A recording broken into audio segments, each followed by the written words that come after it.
महाराष्ट्र की 23 सीटों पर चुनाव लड़ेगी शिवसेना यूबीटी। कांग्रेस के साथ सीट बंटवारे को लेकर क्या बोले संजय राउत। विपक्षी गठबंधन में सब कुछ ठीक नहीं चल रहा है।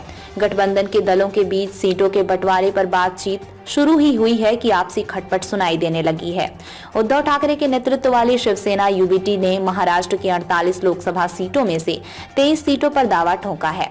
शिवसेना यूबीटी नेता संजय राउत ने शुक्रवार को कहा कि उनकी पार्टी महाराष्ट्र की 48 लोकसभा सीटों में से 23 पर चुनाव लड़ेगी। कांग्रेस के साथ सीट बंटवारे की बातचीत शून्य से शुरू करनी होगी, क्योंकि इस समय लोकसभा में महाराष्ट्र से कांग्रेस का कोई सांसद नहीं है। राउत के बयान पर कांग्रेस ने भी पलटवार किया है। कांग्रेस नेता संजय निरुपम और मिलिंद देवड़ा ने कहा कि शिवसेना के अधिकांश सांसद अब एकनाथ शिंदे गुट के साथ हैं। 1 दर्जन सांसद उद्धव ठाकरे के खेमे में हुए शामिल।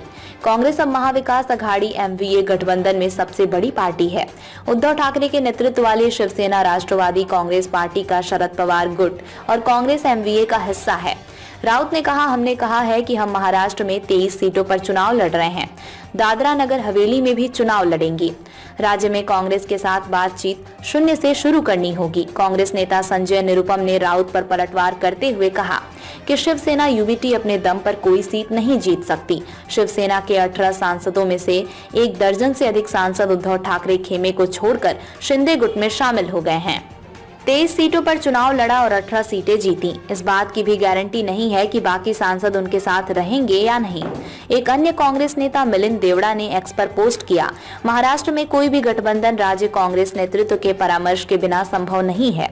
2019 के आम चुनाव में उद्धव ठाकरे के नेतृत्व में अविभाजित शिवसेना ने भाजपा के साथ गठबंधन में 23 सीटों पर चुनाव लड़ा और 18 सीटें जीती थीं।